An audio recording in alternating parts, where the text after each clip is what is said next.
Ladies and gentlemen, it is I, Tetcher. Hopefully, that was a long enough gap so that when I transfer this to YouTube, it won't screw me for music. So, ladies and gentlemen, it is I, Tetcher. I cut my head, ignore that. But welcome to another episode of Community Challenge. This is the show where I give you guys a challenge, the Heroes of the Storm audience community at large. I give you guys a challenge and then I send you off to do it. You then send me the replay file. Apparently some people had a bit of an issue with that yesterday. Last week. You send me the replay file to replays@tetcher.co.uk. I then look through them, mostly today, but in this case, pick my favourite ones and just go through it like that. So, first things first, a quick shout out to Poseidon Octo. I was very excited with the description of the replay you sent me, and then looked at it and realised you sent me the wrong one. I am very sorry, but unfortunately, Poseidon Octo, who's from the sound of his email description, had a really interesting replay, and then sent the wrong one because the challenge. Before I say what the challenge for last week was, the challenge for this week. Now, this one's going to be a bit challenging, so good luck, everyone, for this one. I hope you are prepared, and I hope you are prepared to potentially mess this one up quite a bit.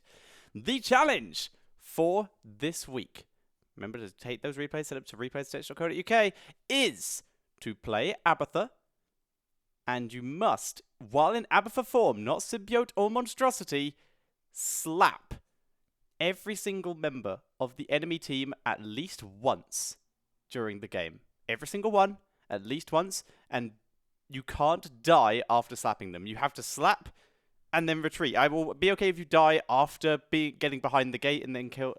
Just like you have 10 seconds after slapping them to not die in, and then work it out that way. There you go. You just have to live for 10 seconds after slapping each one. So that's it. Just burrow in somewhere, sneak in, give them a slap, peace the hell out. Really difficult. You're going to mess this up. Please don't do this in Hero League. I will not use your replay if I think you've done it in Hero League, and I will be super disappointed and mad at you. But there you go. That's your challenge. Get a bit of slapping work done. Extra points for style, as always. And, a single hero challenge. We don't do this very often, but I wanted to do that this time. However, now it's time to talk about last week's challenge. Last week's challenge. By the way, do you all like my shirt? I'm very happy. This bit's a little green, and I was afraid it might get caught in the green screen, but it wasn't. So great success. Jesus Christ. Okay. I forgot I had that. I don't know who did it. Hang on. Hold up. Dashboard. Sarah, thank you very much for the follow.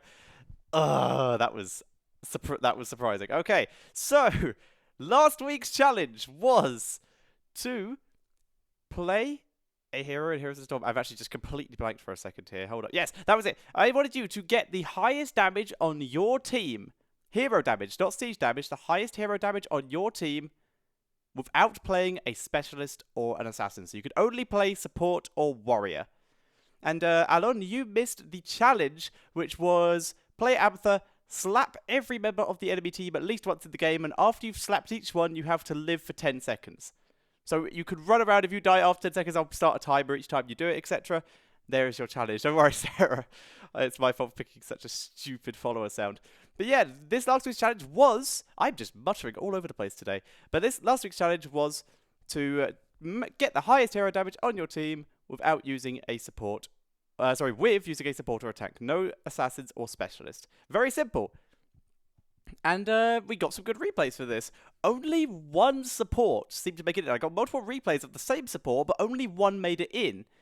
All the rest were tanks. So a bit of a spoiler there. And I thought, as such, we will start off with the support one. So hold up. Let me just bring this over to here, so that I can see my chat while I do this, because I've got it in a really stupid place. And for some reason, I can't change the bloody video. Video? The bloody video. I keep saying video. What's a video? There we go. Alright, so let us jump into, ladies and gentlemen, the first replay of today's community challenge. And we're going to be playing on the battlefield of eternity.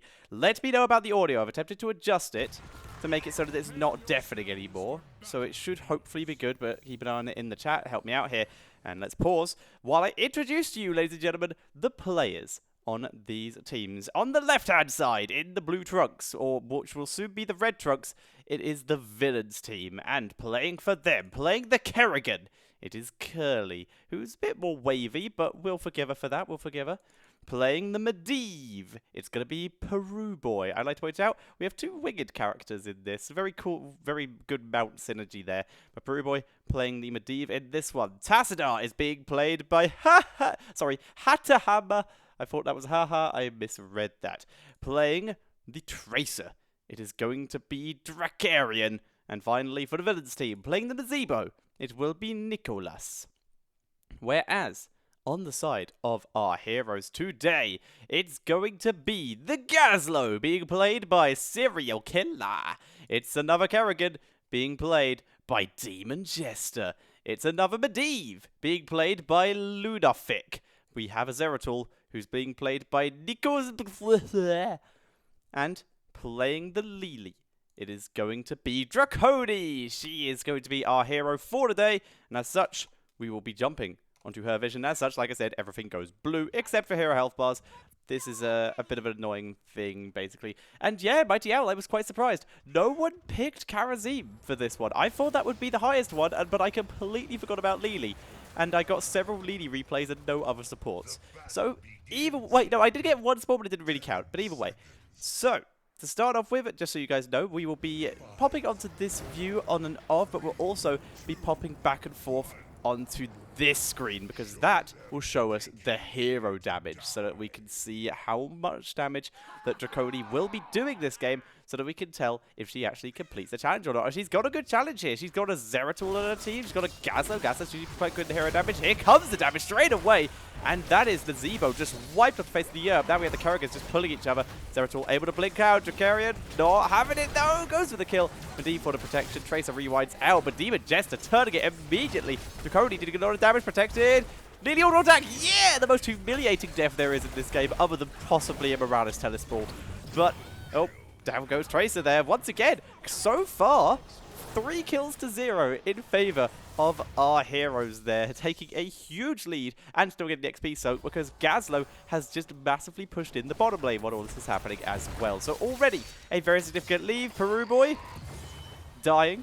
I don't have a pun for this. I know very little about Peru, so other than their ancient history, and I don't know enough about that to be able to talk about it. In comes Curly, looking for Draconi. Draconi able to dodge. Lunafic, not so lucky. Demon Jester going super ham and paying for it. Tracer this time might be able to get it. No, using the stealth advantage. Medivh giving the protection. The missing coming in from the blind thanks to Draconi there, saving Demon Jester.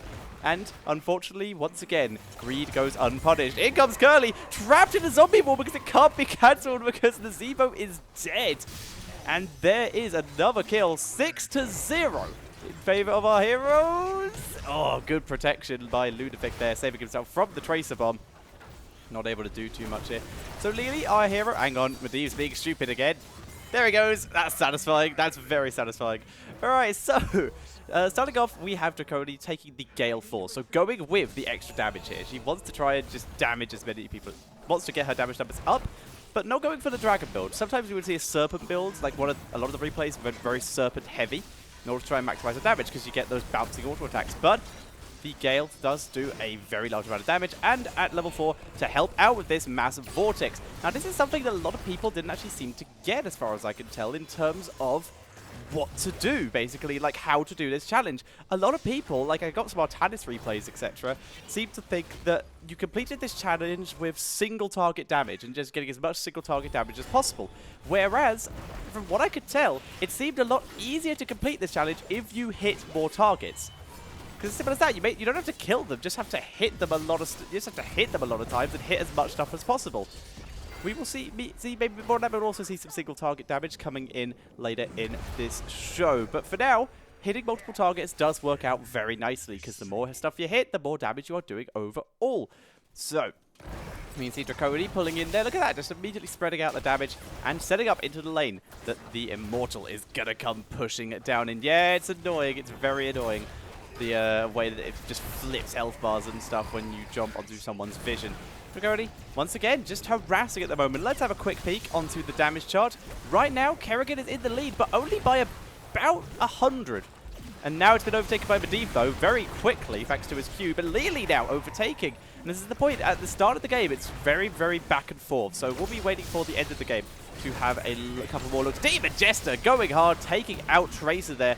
And so many low players. This is the issue with the damage build on Lily. She's not actually getting a huge amount of healing up, and as such, her team is at fairly low health a very large amount of the time. However, the same is true for the enemy team because they have Tassadar, who's not actually shielding that well and is also dead. So he does not help, not able to protect anything there at all.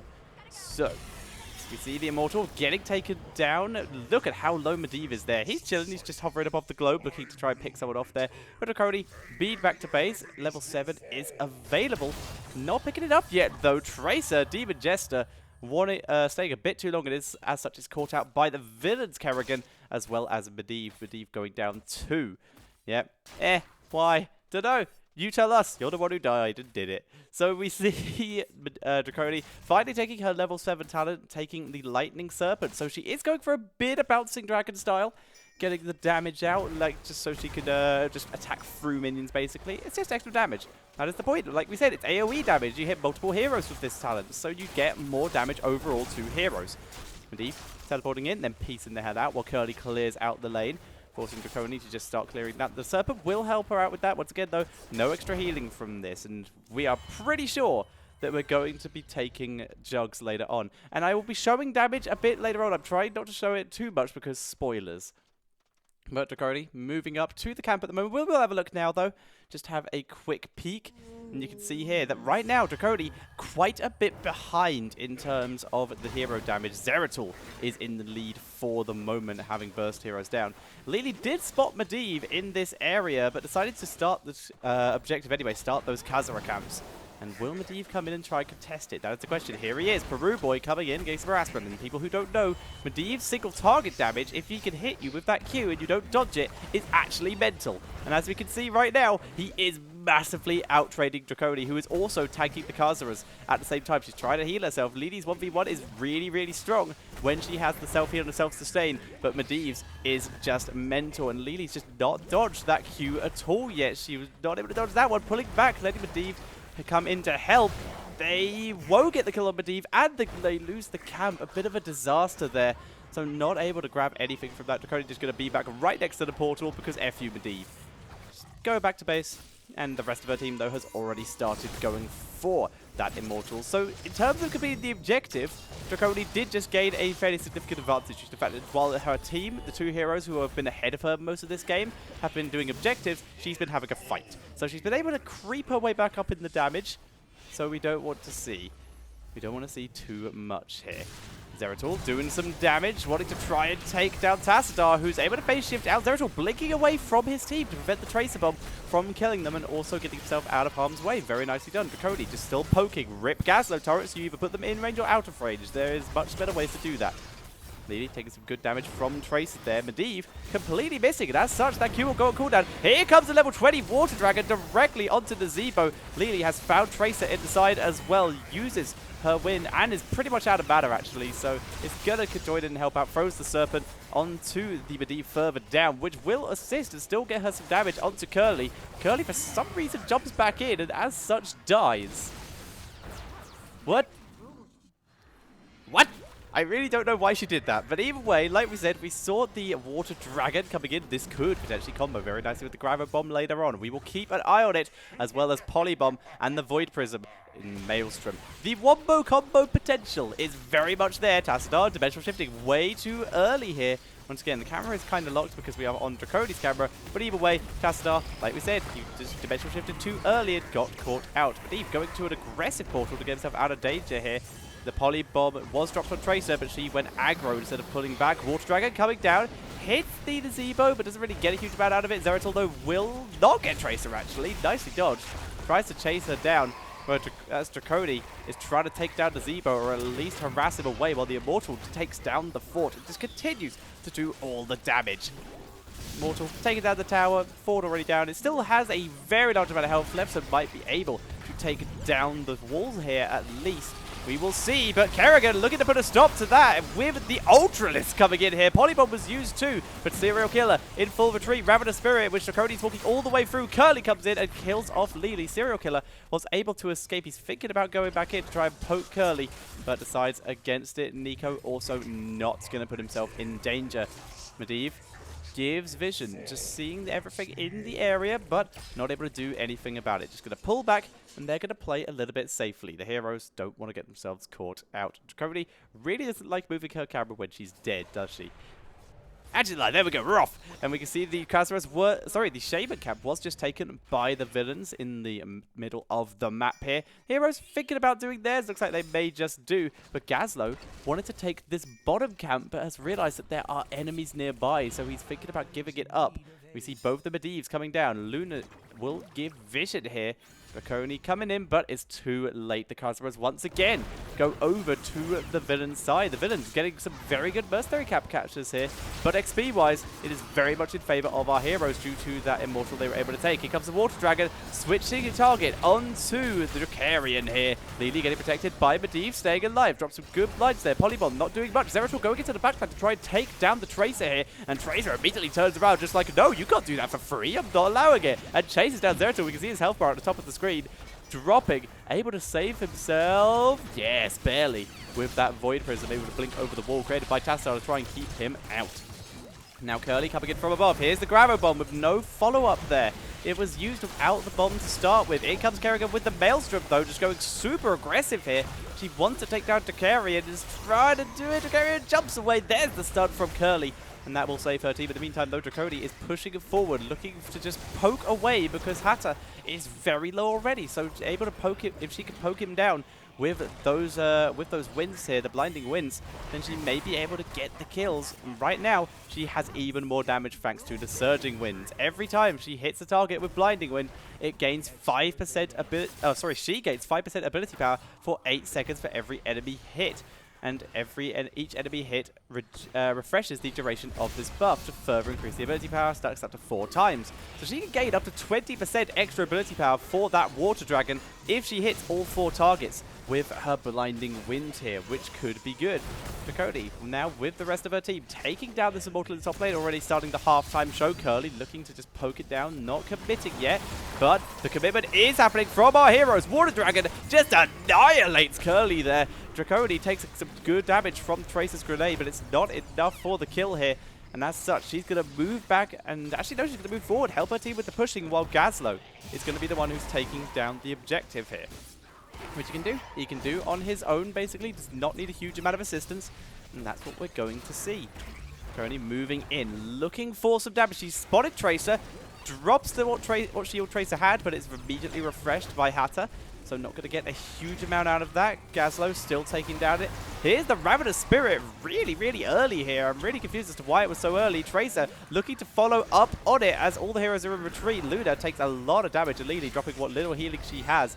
There goes the Immortal being taken down by Gazlo, and that's a 100% Immortal, but they are now down a hero. Kerrigan, trying to be in an obvious position, was taken out by Tracer there, and as such, even with that huge 100% Immortal, our heroes are going to be pushing into a 4 versus 5.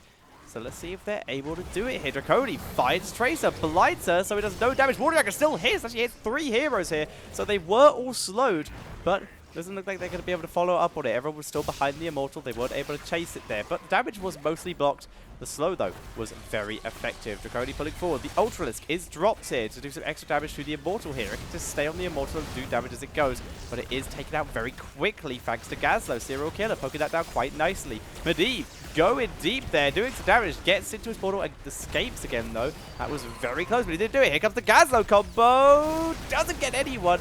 Not able to drop this follow-up stun. Curly getting denied there thanks to the Medivh shields and being forced back. Lily just poking away. Dracody doing the damage, pushing forward here. Here comes the Water Dragon here. She's in range, gets 3 heroes again. That AoE damage, absolutely crazy when the heroes group up. Gets stunned by Kerrigan, though, who gets stunned by the boss. There's the Void Prism for some reason. But they got the job. They got 2 kills. But now that Void Prism made it so Maelstrom expired and Kerrigan gets taken out here. Lily completely out of mana here and is going to have to pull back. And Wow, the AoE damage from Lily has been pretty mental here. Immortal will finally die, and we're going to have a very quick peek at the damage here, and look at that. Just second you start going very heavily into the AoE damage, you can see 34,000 coming in for Lily, 800 extra as well. Next highest on their team is Gazlo, who's finally started catching up, 27,000, but Gazlo's damage is still very late game, and he also hasn't taken the multiple targets on his turrets. Yeah, he hasn't taken that, and hasn't been using his laser very efficiently, so not getting a huge amount out of that. Zeratul dropped very far behind. We'll see if she can keep it up till the end of the game, as Kerrigan's damage is also going to skyrocket from here. See if it works. Lily has taken the Shake It Off as the level 60 talent. Serial Killer is going to be found by Tracer, who's going to continue to do Tracer things and just wreck everything. And Lily moving in. Shaman was taken via the villains, but they're not going to be able to get a huge amount out of that, as our heroes are pushed super far up, and the Khazra will even help take down that Shaman by itself. Whereas Draconi just continuing to poke down. They take some frog damage, but they're going to heal most of that back up. Nothing too much to worry about. Zeratul has found the Kerrigan in the middle of the map. Looks like they're having a bit of a scuffle, and needs to be careful where he moves to. No one appears to notice. There we go. Zeratul was able to escape there. Neither one actually being taken out. Medivh trying to gain some vision. He doesn't have the Dust of Appearance. He does just have the extra vision area in general, so he will not reveal Zeratul here. What will reveal Zeratul here, however, was Tastar. He will do a pretty easy job of that. Down goes Kerrigan. I'm not entirely sure where that happened. I assume in the bot lane, because there's 3 heroes there. Medivh will be keeping an eye on them, seeing what is going down. So, Master's Touch, I will say, is being taken by both Medivhs, and right now, our villain Medivh is doing a much better job of stacking it. Dracarian dropping low. Zeratul with the Vorpal Blade for the kill. Nicely done there. Able to get the finishing blow. Oh, it wasn't even Vorpal Blade. That was just a blink. Nicely done. Nicely done, Zeratul, because Zeratul did take first aid. Right now, he's pushing in to try and deal with some people who went far too deep onto Lunafic. And here comes the Water Dragon. It was not dodged. The damage did go down there. And as such, Taz... Actually, did it go down? Yes, it did. He was just healed by Dimensional Warp. So we're seeing them chase him down. Now he's taking some huge damage, and Tass is finished off. Prescience will not save you there, my friend. It was on cooldown. However, the Immortals have both taken some damage. The halftime show was triggered, and our heroes are still working the villains Immortal down, whereas the villains haven't been able to get near the heroes one now due to the fact they're down 2 heroes. Peru Boy taking some good damage. Draconi just chasing him super deep with the help of Nico. There's the protection. Teleports back. Can he teleport out again? He's trying to juke. Can he escape? He's low. He protects himself. Lead the auto attack through the wall for the kill. Just able to do it. Lead the auto attack, like we said. The most embarrassing way to die outside of Morales Celestial, and now it's Tracer's turn to take the damage. There's the Polybomb to try to stop her running away. Water Dragon coming down. There's the rewind to try and give Tracer a chance to escape. She's so low. Lead the auto attack again for the kill there. Able to finish that up. So Lily going super deep, using the portal there, and now in retreat. Here comes the Ravenous Spirit doing loads of damage. Lunafic taking a massive amount here in full retreat, trying to get out of here, whereas the rest of the team has once again gone super deep. Kerrigan, Demon Jester does get the Nazebo here, but now has no way out. Tries to use the zombie wall there, but it didn't work. The Pathfinder just wasn't on the side. The gate is now gone, but Kerrigan is in the way. Lily trying to do something about this. Meantime, there is a big Immortal pushing the bot lane. Lily comes in for great AoE damage. It's just Tass alive once again, and Medivh, sorry. And they're going to attempt to chase them down, take them down. Water Dragon coming in. There's huge damage coming in from Lily there. She wants Hatter, but the healing for Dimensional Shift is too much. The Immortals taking down the keep. The heroes are taking it down the core. And are they going to be able to do it, or will the heroes survive in time? We've still got 15 seconds before Nazebo is alive. There's the Polymorph onto Lily. The Medivh is really, really low. He is able to survive. Tasnog is taken down by Demon Jester. Peru Boy now being focused, and the core is starting to drop. The Immortal has finally made it through the keep and will be joining with the rest of the team there. And it's going to wail down that core. Now we need to time this well so that we stop the clock before the game ends. Boom! That'll do. Hang on. Dead. 1% on the core. Dead Lily. And now, because we've basically hit the end of the game, let us have a look to see if Lily was able to keep up with the damage and complete the challenge. Yes, she was, by a significant amount, over 10,000 more than anyone on her team, which was the challenge. And for extra points, she was able to beat everyone on the enemy team as well, with the Zebo being the closest one to keeping up with 44,000. So Lily does take the victory here. Draconi able to win the game and the challenge, and that puts our heroes to 1-0 in terms of challenge completions and game victories. So allow me to load up game number 2. So that's how you do it. That's how you complete a game by yourself. You pick a hero that you think can do it, some good AoE damage maybe some good single target if that's what you want to go with, and you just play well. You just poke as much as you can. You play a very aggressive and just try and work people down and just make sure you're in the middle of team fights so that AoE damage just spreads out as much as possible.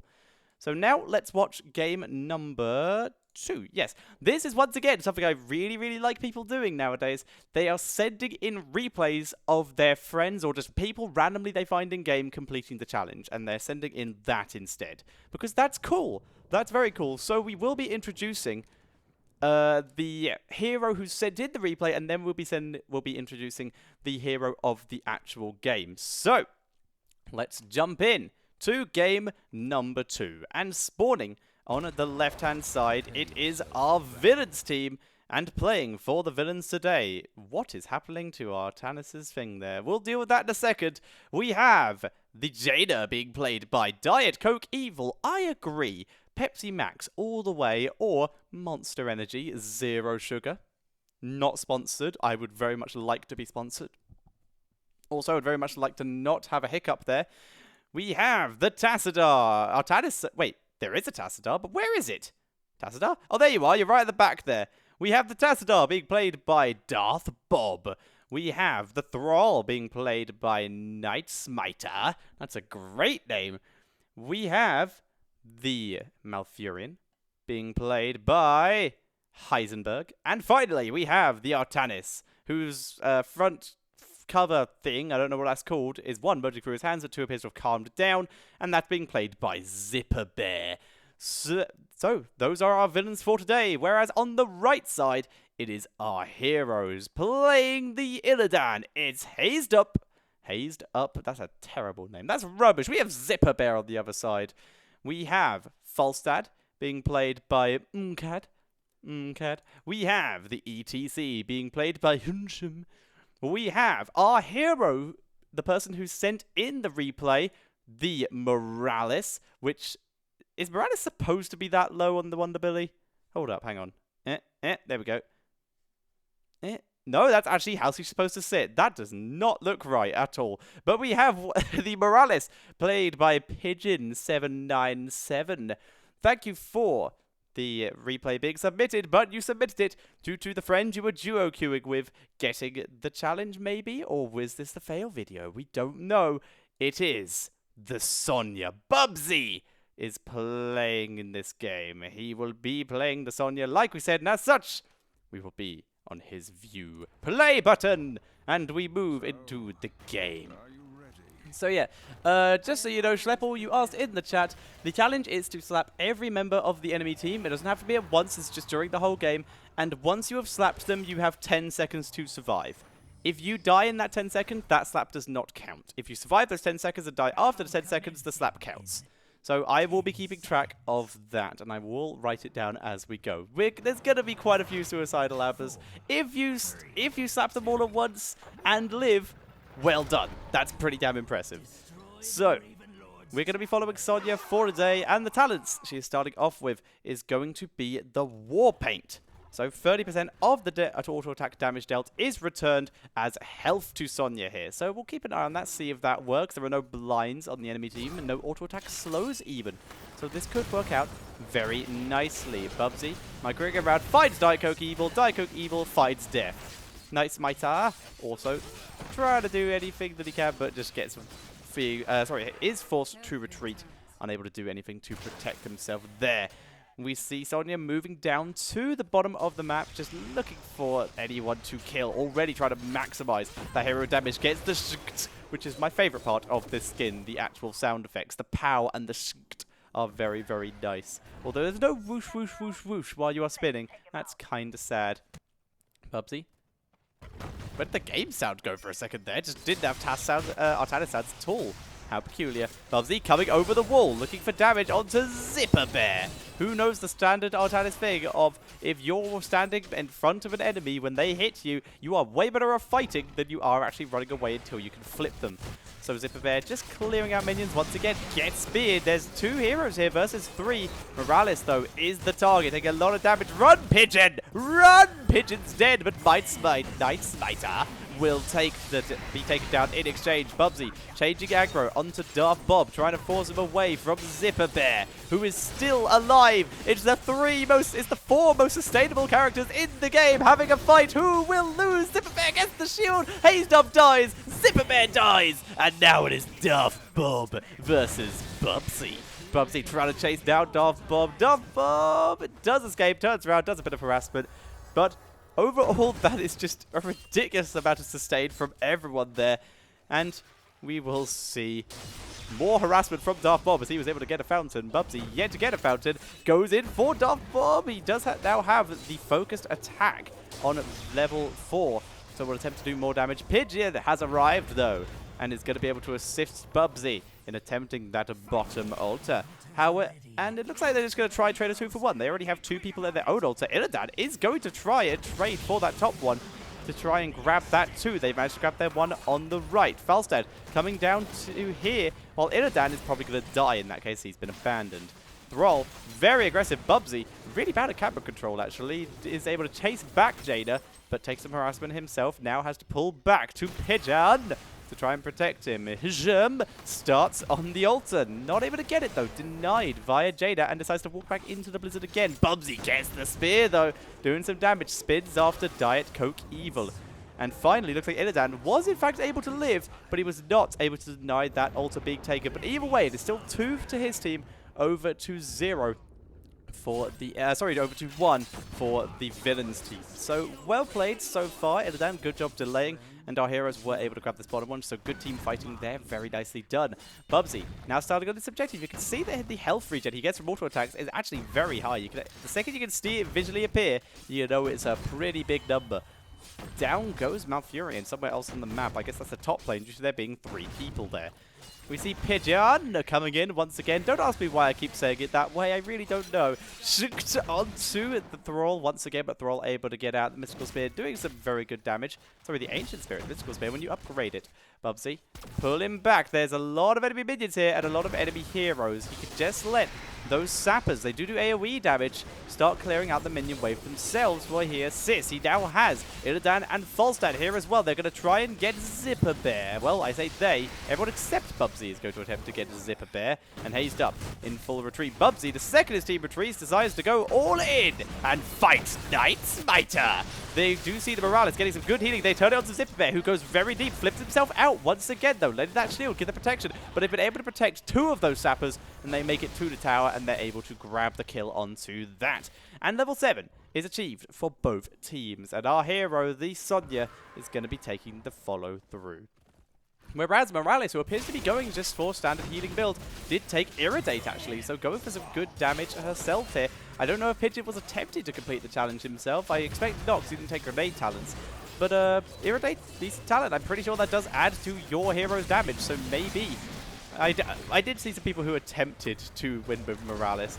No one sent them in, unfortunately. Zipper Bear getting focused once again. He can flip. He did flip Bubsy, though, so Bubsy able to reposition quite easily to continue body blocking Zipper Bear. In comes Hijim as well. Night Smiter charges in while on really low health, but is able to bait people away from Zipper Bear, who, after the healing from Malfurion and Tastar, is still alive and still doing damage. Bubsy takes some big damage from the Jada here and is in full retreat. He's getting shielded at least by Pigeon, but Pigeon is out of mana and cannot protect him.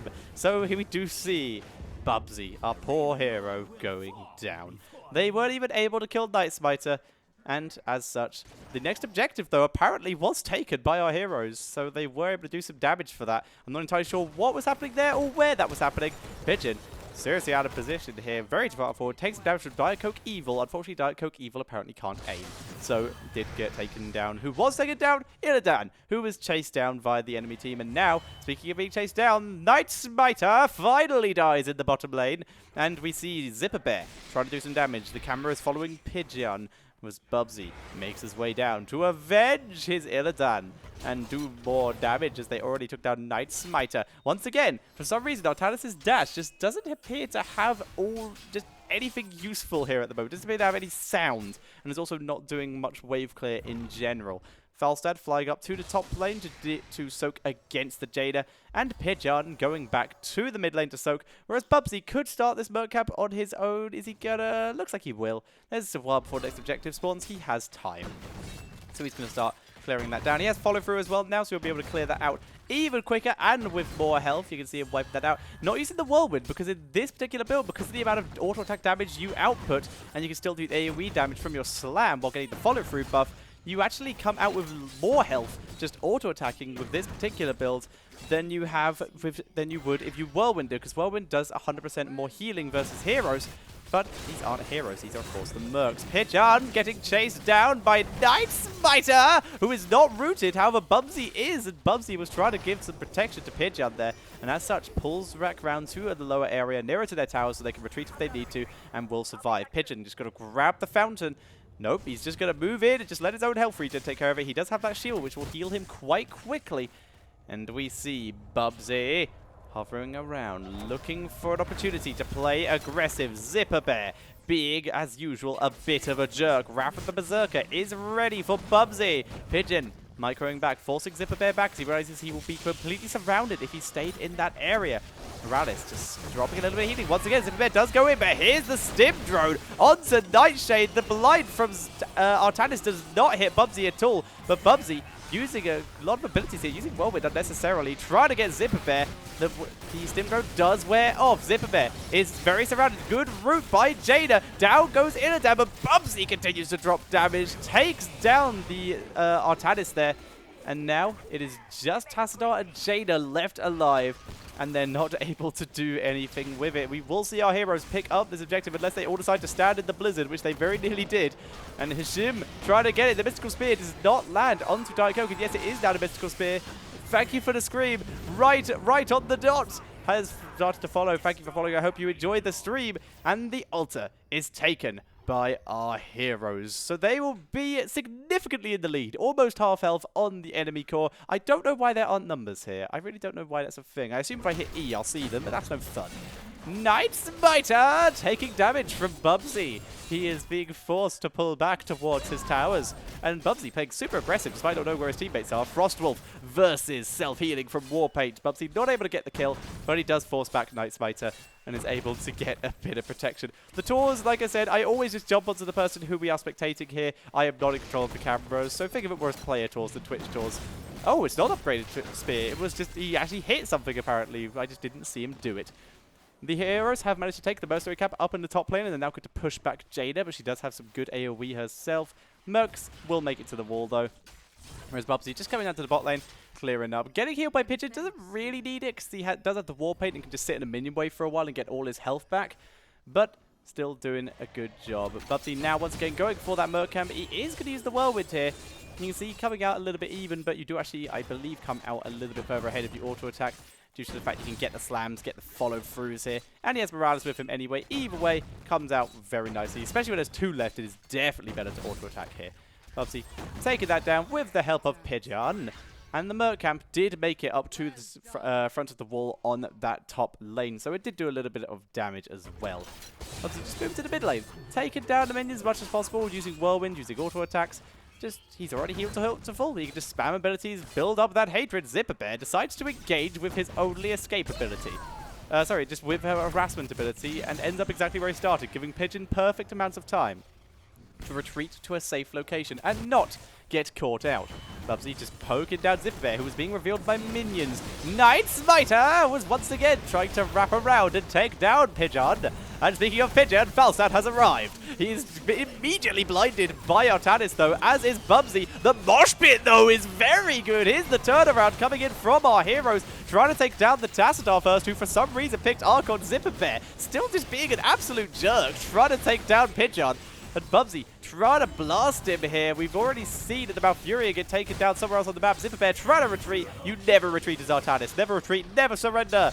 Darth Bob retreating and soon to be surrendering his life to Haste Up, and he does get taken down. The objective is grabbed by our heroes, and they will begin pushing the bottom of the lane to try and take everything down. We're going to see them push in and just try and grab everything in this bottom lane. They can do this. They're playing a bit too cautious for my liking in terms of this push, but they will get that bottom 4. There's nothing really to stop them doing that. Bubsy's going to be able to soak mid lane while all this is happening, and Falstad has flown to the top lane. He will be able to duel with Jaina a little bit, but either way, we'll get the XP. But that is the first bell tower going over to our heroes and puts them significantly in the lead. Look at that. Look at that healing from Warpaint. Barely taking damage the entire time. Whirlwind for style through the minion wave, and then pulls back as heroes have arrived. Doesn't want to get caught out. Although ETC, Illidan, and Morales are below him, he doesn't want to risk it. Doesn't want to risk getting caught out while his team aren't prepared, because his team are currently busy grabbing that Merc cap. Instead, Bubsy just buffing his numbers a bit. Just poking out, retreating, because he gets the extra movement speed when he uses an ability here. And now, finally, has that Mystical Spear. Turns around onto Night Smiter, because Nkad has arrived to try and help out, and Night Smiter gets owned by Hajim, thanks to the stuns and the knockback.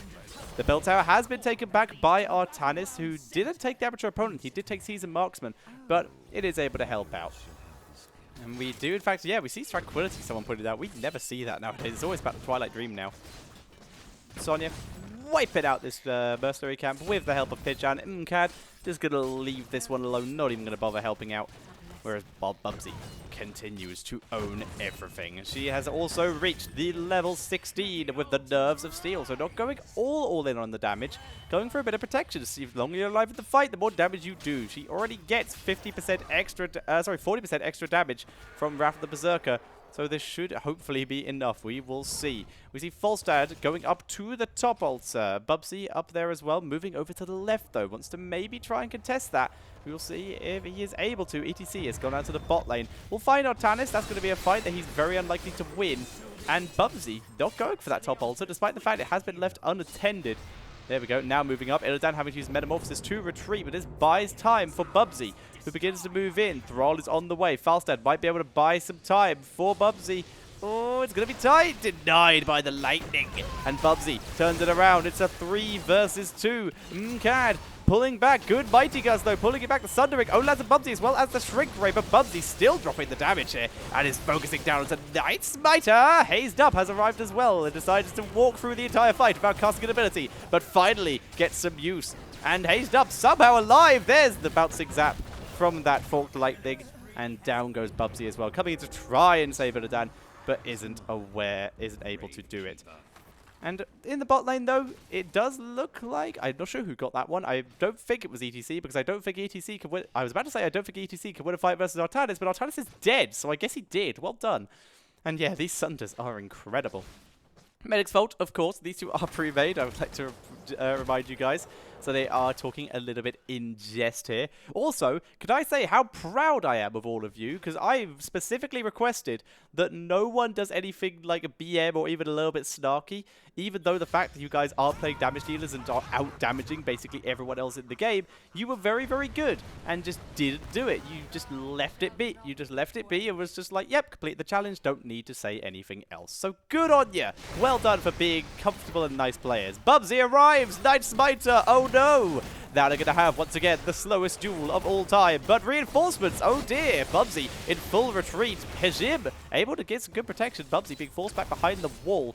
Thanks to the amount of damage he took. Pigeon will heal him up here. Falstad was picked off. Not able to commit to the fight well enough. Bubsy is basically fully healed now, though. So if they want to fight, Bubsy is prepared. He finds Artanis. but able to dodge the root of Frobert, but has to pull back, needs Pidgeon to get the maximum effectiveness here. They're down a hero. A Mosh Pit could save this for the moment. That looks like what they might be going for. There's the Metamorphosis. There's the Sundering Ring of Frost from Jaina, and it's a massacre. Everyone is deleted. Hajim drops the Mosh, but is getting killed by a Valfurion auto attacks. Here's the healing coming in. There's the Stim Drone. Dropped onto Bubsy, but they're 2 heroes down. Now is not the time to turn around and fight. But either way, that was a great Mosh, and as such, Thrall actually lived. So, yeah, well done there. They're able to do it.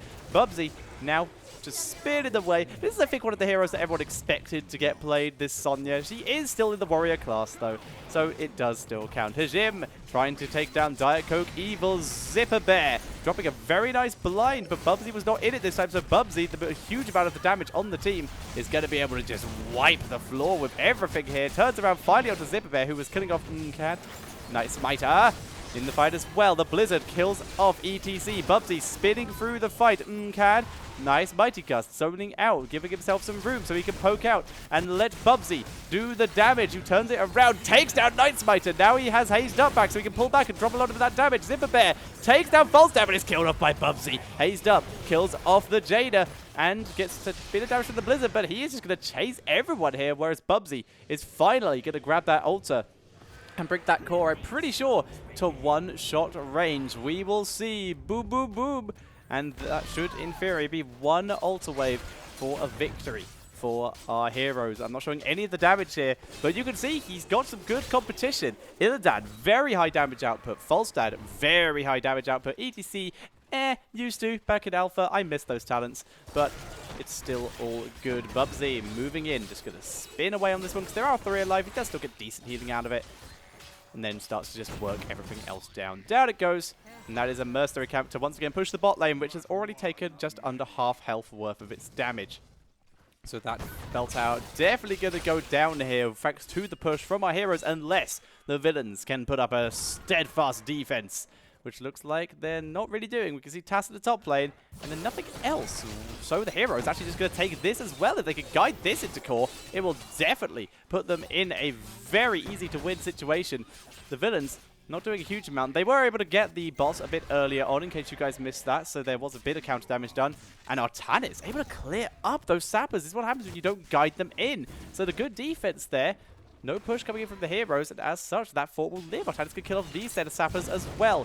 Whereas Bubsy is using this time to just do all of the damage ever, and is chasing in straight into the enemy team. Gets the healing from Pidgeot. There's the Sundering, trying to take them down. Falstad rolling into the backline. There's the Archon being popped. Bubsy's like, oh really, an Archon of pure power? Come at me, bro! And immediately turns it around with the help of the Mosh Pit. There's the blind, but Bubsy does not care, for he is spinning, and turns it onto Night Smiter. The Mighty Gust was not necessary, but they got the kill. And that is 3 kills going over to our heroes. They're going to move down just in time for the altar, and that is going to be GG. Very well played by our heroes.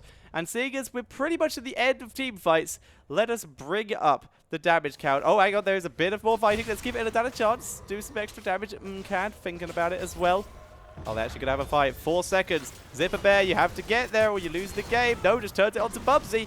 Reaching the end. Here come the shots. Any second now. Then we will pause to see if we can get it. Shots heading to the core. And pause. Yeah, got it. Before the game ended. So there you guys go.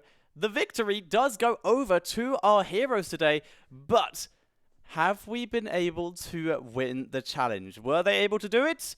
Damage numbers, go! Yes, he was, with significant room to spare. Able to get, once again, most damage on the team, which was the challenge, by a significant amount. 55,000 on Falstad, the next highest. 76,000 on Bubsy there, so very nice job. And not only that, got the most tanking on the team above ETC, and was able to have the most damage in the entire game above Thrall with 70,000. So super well played, and for style points, the victory screen coming in for our heroes, which once again has no sound. This is weird. Ah, well. So there you guys go. That is game number 2 going over to our heroes. For some reason, there's just a little number 24 up in the top left here next to Jaina. Don't know what that's there for, but it is. How weird. So, ladies and gentlemen, that went well. We saw some good stuff there. We sort of now seen a support and a bruiser get the highest damage here. And just thinking here, how long's stream been going? Stream's been going 51 minutes. We can fit in this game. We can fit in this. Despite the fact that where is it? Yes. There it is. All right, sorry, I couldn't find the replay for a second there. So yeah, we're gonna fit this in as well, because we have a bit of extra time. It's all good. It's all good. All right, and hide the replay timer, and that side. Okay, so let's head into the game, ladies and gentlemen. Game number 3 of Community Challenge, and we are going to be on the Cursed Hollow. And let us hit the play button while people begin to load in. Pleb horse alert! You suck, sir! Pleb lizard alert! You suck, sir!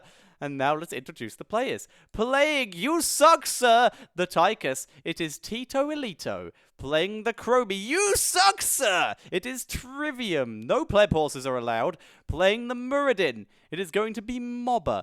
Playing the Arthas. It shall be Hushribs. And playing the Kael'thas, it's Sarge, who is charge, in fact, is charging.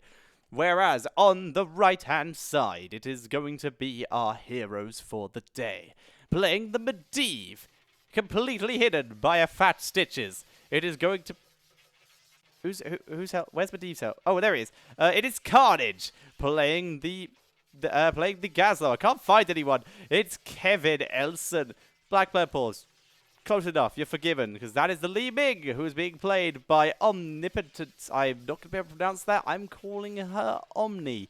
Playing the Zeratul, it shall be Khaleesi, and playing the Stitches. Our hero for today, it will be Broly Kenpachi. Stitches, a very interesting choice for this one. Very risky, very difficult. We'll see if he is able to do it. And in fact, we are going to hit the fast forward button for this one a bit, just to get to the start of the game while I have a drink. The battle begins in 10 seconds. Delicious. So Stitches begins moving down to the bottom lane, grabbing that watchtower for the moment, and gonna start doing some damage. At level 1 though, an interesting talent choice, taking the Dampen Magic. Not going for the actual extra damage you can get on the slam or anything like that, just going for the extra protection from spells, which makes sense. It's against a Chromie, makes a lot of sense. While, unfortunately, Broly's entire team does appear to be dying, and he is in one of the worst lane trades of his life due to the fact he's against the Tychus, but overall, he's holding well. He's not taken too much ammo off the tower. He's managed to trade evenly in terms of damage with Tito Elito, who is clearly not that Elito if he's losing lane trading with Stitches when he has the minigun ability. So, we will see Broly just wiping that down. And we are seeing a lot of people calling that they couldn't get the this on Stitches. So Broly may be able to achieve what you guys did not. Maybe Broly is just that good. He has appeared on this show a lot of times. Broly looking for an opportunity to get Tito Elito. Tito Elito just pushing him back, and Broly's really out-trading him, just really spamming that slam, which, as you can see, health-wise, very much in favor of Broly. He's taking a little bit of damage now due to the minigun, but overall is still ahead in the lane. Mana-wise, though, he's burning a lot of it, and this is way before first tribute's even up, so he will have to be for first tribute if that's what he wants to do. Broly taking some harassment once again, the Dampen Magic, able to block out a little bit of that grenade. And Tito just poking him down. There's the tribute, and as you can see, Broly, very low on mana, has healed most of his health. Looks like he's going to grab a fountain instead of going back to base and slamming away. Looks like he's actually not going to grab the tribute because 3 members of the enemy team are dead. So he's just going to let his team do it. Instead, yeah, he's like, what happened? I thought I was supposed to be helping. But you see, Gazlo is attempting to grab that tribute. A lot of the heroes have come back and are on the way. They're trying to deny. For the moment, the tribute, though, has already been taken, so now it's just a fight. Broly sets up in the hook trap spot, but everyone has already pushed through. Finds Tito Elito once again, misses the slam completely, misses the hook completely. Well done. So we see Broly pulling back, heading back to his lane, pokes Tito on the way, and actually, no, he's going to stay in mid lane.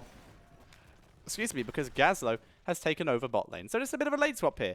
Level 4 talents, we do see the Restorative Fumes. So Broly, every time he takes damage, is going to do damage in the surrounding area. He gets a good hook onto Tito Elito, who is taken down thanks to the help of Khaleesi. Very nice combo there. Very good damage with a good amount of follow-up from Broly and Khaleesi. Broly now finds 2 tanks in the center of the map. Li Ming wanting to do some damage, but is getting chased by Mobber. Good peeling by Broly here, separating out. Now, this is where his slam is going to get so much value when the enemies are all grouped up in these situations. He's also doing a lot of damage every time he takes damage. Objective not being taken. So far, the Heroes Alive numbers advantage is in favor of the villains, and as such, they get another denial on this. And they're trying to take down Stitches, who instead just turns it around. He is just pushing straight through it. He's trying to do any damage he can. Trying to get Tito, gets the slam, and Dapper Magic protects him from that Chromie shot. That is, thank God, that ability exists. And Trivium, God. Trivium is just taken down there. And our heroes, once again, still kind of in the lead. They have 2 tributes. The kill counts, they are 1 ahead. And they are a full level worth of XP ahead, thanks to some good lane soaking. Medivh and Stitches on the way down to the bottom lane. Stitches decides to change his mind because, oh dear, Gazlo's about to die. Down he goes. So Stitches, looking for revenge, finds nothing. But Broly misses the hook. Sarge able to escape. But Muradin was not so lucky. Zeratul able to get the kill. Unfortunately, he was not so lucky either, and he is taken down. So 2 heroes dead, but they will be, at least Gazlo will be alive in time for the tribute, but he's not in position. Broly trying to set up a hook trap spot, but the angle was just not there for him. And Kael'thas Bomb's not spread to Broly there. He's trying to pull back at the moment, taking quite a bit of damage. Once again, Dapper Magic running him through this, gets a bit of healing as well. He's just going to be back to base in this scenario, and looks like they're just going to give up that objective. Gazlo try to harass it, try to prevent it from happening here. Zeratul as well. They've already managed to lose Li Ming here, but they've taken down Chromie and Kael'thas here. 2 heroes dead to 2 right now, and Gazlo's turret still in a great position to continue denying this. Muradin wants to come in. Look at Gazlo, he's just leapfrogging his turrets forward here. Just creeping ever slowly towards the objective. He wants to get it. Here's Muradin. Turrets immediately start attacking. And Tito taken down by Carnage, who moves around to get the maximum damage onto Mob and gets taken down himself. Gazlo Bomb doing a little bit of damage as well, but Li Ming has returned. Big damage onto Sarge, but he is able to survive. And now, though, with the huge push forward from Stitches, they're able to just bait Muradin out of position. He gets taken down. However, they did lose Li Ming, who went really aggressive there. Good trap by Chromie. Khaleesi trying to kill off hardships, but not able to get it. And Chromie slow, really helping out here. And no, just not in time there. The Dapper Magic did not come off cooldown. And as such, with more heroes alive, we will see the villains take the objective here. We did see Medivh thinking about it, deciding against it though. So, heroics-wise, available for both teams. Stitches took the Putrid Bile, giving a little bit of extra damage, which is the idea. The Polybomb coming in for Medivh. The Gravo Bomb 3000 for Gazlo. Disintegrate for Li Ming. And the Shadow Assault for some goddamn reason on the Zeratul. Whereas the villains, it is Pyroblast, Army of the Dead, Abathur, Slowing Sands, and Draken Laser Drill. And also lots and lots of death. Chromie Tigers pushing up super aggressively against a Zeratul. What are you thinking? Here comes Revenge Squad Alpha to try and get some revenge. Broly having to just fight them off while Khaleesi escapes, and he is able to do so quite nicely. Very good job by Broly there, just tanking the damage while they are just dealing with it. And yes, I'm putting out, though the bigger they are, versus a Stitches here. Sarge taking damage, as is Khaleesi. So now it's just going to be the tanks dueling each other because everyone else is too low to fight.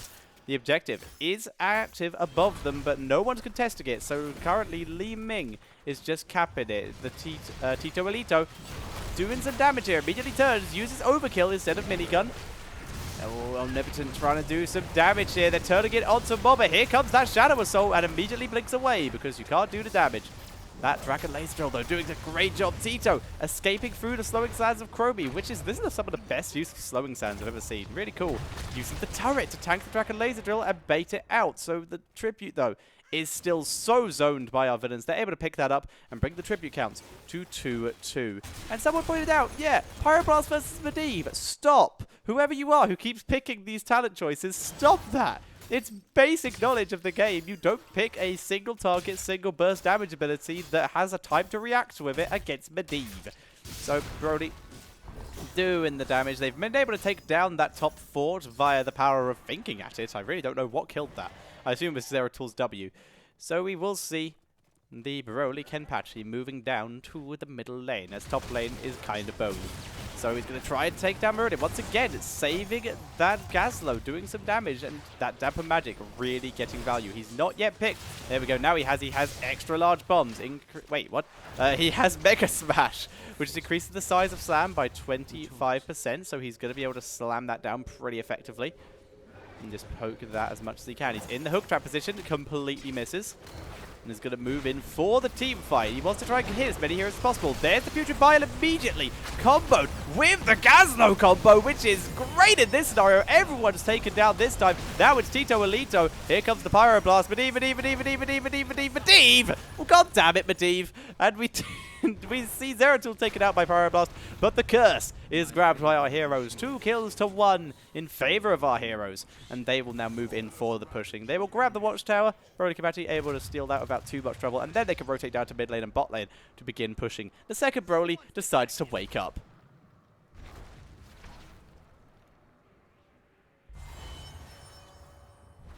There we go. And he is correct. He is in fact correct, but he should not have been doing that while standing still. You can move and type at the same time, Broly, for God's sake.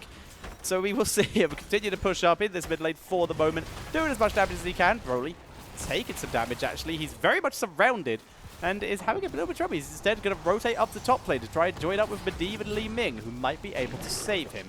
It appears, though, that they have the random quick match condition of no map awareness and are not going to be helping out in the slightest. Medivh is actually going to bird form. Putrid Bile, though, is enough to survive. And Khaleesi even comes in for a bit of harass damage as well. But now, look at how the team is split.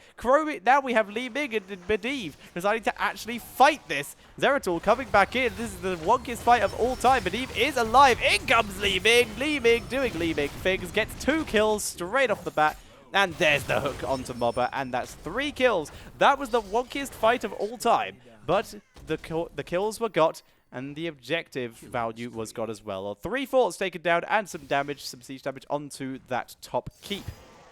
Now we see the greed begins to take effect. The Merc Camp being taken down by Broly, despite not checking the bush that he's next to at all. So has no idea there's anyone in it. Finally, Khaleesi does the sensible decision and walks into it, and is able to see that there is in fact no one there, so they're going to be able to push with these Sea Giants. They did have heroes down, but it's still safer. Broly stunned out of his hook there, not able to get anything. Oh, here comes the Pyroblast onto Medivh himself here. And blocks it. Nicely done. Pyro value. And we see Broly Kenpachi just getting a lot of harass here. I'd like to point out, I'm pretty sure that Carnage actually has enough time to bird form if he can see that being cast from the moment it's cast. Takes down Mobber with the Shadow Assault. Zeratul actually getting some value out of that. Well done, Carnage. Trying to poke onto... Well, rip Medivh there. He was trying to poke onto Arthas, but got punished because Chromie is a class. Hardship taken down, and Kevin decides to spread the love and give a living bomb to Khaleesi. Damn it, Kevin! What are you doing? Omnipotent also putting back very low mana. Broly the only one here, but is just wants to buff his numbers. Wants to get that extra damage. Baited shield. Well done, Schleppel. Exactly what that is. So Broly able to just get some really good harassment out of this. Has been getting his damage numbers up. He may be able to complete this with Stitches when he's on the same team as a freaking Li Ming, which is actually really impressive. We'll see if he's able to do it by the end of the game. Zeratul and Gazlowe taking the Bruiser camp in the top of the jungle area on the hero's side. Tychus in the bottom lane just clearing out minions for now, trying to get his team back in XP-wise. They're only a full level behind, very nearly 2. Let's see if they can do it. Once again, Damper Magic really getting value. Omnipotent able to blink away. Once again, has no mana though. And it's left up to Broly, who positions himself so that his Bile here will get a lot of damage and his Toxic Gas. Sarge pulling back with no health. Khaleesi going so deep. Polybomb does get a bit of value, and now they turn it onto Hash Rips. Broly tanks a hit. Hook misses though. It's up to Carnage. Can he do it? No, he can't. Good heal by Arthur's on himself there. Omnipotent tries to get some harassment as well. No one gets a kill. And in the meantime, Tychus and Gazlowe are having a bit of a barney up in the top lane. Both of them looking for the opportunity to grab it. So, Broly Kenpachi continue to push up. Just harassing everything down. Doing everything he can. Gazlowe and Tychus still fighting over Distribute in the top lane. No one decided to help him. Laser versus turrets. It's a turret wins, apparently. Tito Elito being forced back, as Broly did take the Pulverize, so he has the reduced cooldown and slam, so he can get some more value out of it. Tychus is dead. Tiger somehow lived. What the hell? Tiger survived that. Is able to pull back and join up with the rest of his team, at least the ones who are alive, once Chromie has finished taking down this mid lane. Instead, the rest of the team actually decides to rotate around there to help out as well. So Stitches, his damage build is good. He could have taken a little bit of extra damage on level 1, but instead chose the Dampen Magic. So he is able to get some of the protection there. Getting in Bird Fawn as soon as you get targeted from Pyro, actually a good idea. Yeah, but I don't know if the timing's actually there. You would have to react very quickly. Broly hovering over the wall. Looks like he may want to try and hook someone. Hooks the Arthurs. I can't help but feel that just a helping hand hook might have been smarter here. Medivh! Medivh! Damn it, Medivh! What good are you? It did Pyroblast hits Broly, who is taking a huge amount of damage here. Dampen Magic protects against the Chromie follow-up here. They turn it around, gets the slow. Nicely done. With that Pulverize, getting some good value, gets the hook onto Arthurs, and punished. In comes Zeratul, finding Trivium, and is going to wipe him off the face of the earth. Now he goes for Kael'thas, and those two will be having a chase all the way back. Looks like Kael'thas does escape here. Zeratul not able to grab the kill this time. Khaleesi, though, looks like he wants to finish the job. He's going to move in, try and find Kael'thas. They can see him up in the top lane. Khaleesi is off. He's going to go find him. But a tribute has appeared in the bottom lane. The villains only need 1 for their first curse of the game. The heroes need 2, but the heroes know where they're going to get it. Zeratul does find Kael'thas and is able to grab the kill. So Broly just clearing minions for the moment. He's making the most out of his vile gas to get as much damage onto that AoE as possible, because he knows he can pretty much just going to be back at this point. He has no reason to really stay in lane. He could fountain if he wants to, which I still think it would be smart to get be back. Yep, there we go. Save the fountain for when you need to team fight, or if it is off cooldown. But you can just take a bit of damage as long as you're not caught out and still get the value of being back to base, and you've done everything you need to there. Level 20, Regenerative Bile. 2 seconds more of Bile, which is good damage. Zeratul taken out by Tychus and Mobber in the top lane. And he gets 10% movement speed, and heals for 50% of the damage dealt on that Putrid Bile. So we can get a lot of extra damage off. We can just rush straight into the enemy team without the worry of dying as much. And Gazlowe setting up even more that miniature black hole. Setting up there. I'm kind of liking his build. It's interesting. The new Clockwork Steam Fist as well is pretty cool. And the Engine Gunk as well, which doesn't work amazingly, but it does work a little bit.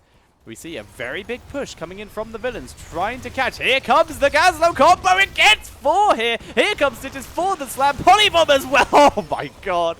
Oh no. Oh no. Enemy team. Villains, please. Omnipotent getting the cleanup as well. Oh dear, that did not go well.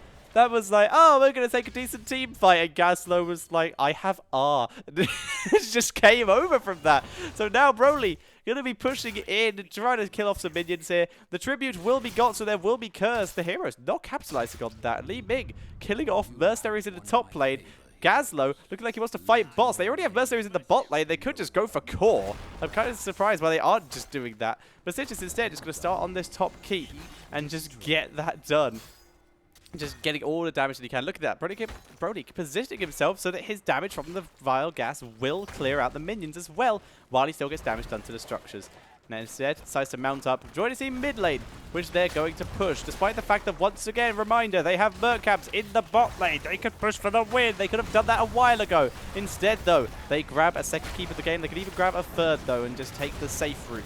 Broly, once again, that magic working. Medivh! Yeah! Wait, no! Yes! Yes, it did. Okay, well done, Medivh. And Kael'thas was, in fact, killed off too. Broly doing huge damage with the Putrefile here, killing everything. And here comes Gazlowe.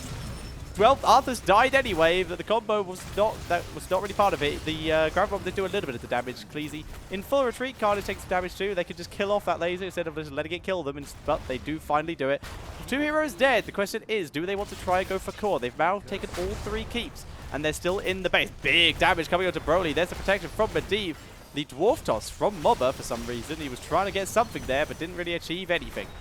And now our heroes still in the base. They managed to take down another hero here. Are they actually going to go for core? Oh, Chromie damage. Oh, Chromie damage. Dampen Magic, so good. And Broly escapes. Another hero down. Now you have to go for core. 5 heroes dead. Kael'thas, the only one who's about to be alive. And they begin to move in. They have no health. They don't need it. They're just going to push in for the victory. Pause button is prepared. Kael'thas trying to kill off anyone trying to delay Zeratul. Pausing. Yeah, 0%. That will do. No more damage from there. Hang on. Okay, no more damage from there. Gotcha. So, votes in the chat. Did Broly Kenpachi, with that huge amount of damage completed, bearing in mind that Zeratul went very aggro. Li Ming is in the game with an orb build, which is a bit silly, and Gazlo actually got some amazing wombo combos. So, do you think he did it? Do you think he completed it? I should have been doing this since the start. This is a fun way to do it. I want to see if people think he was able to complete it, and then we shall jump onto the damage section.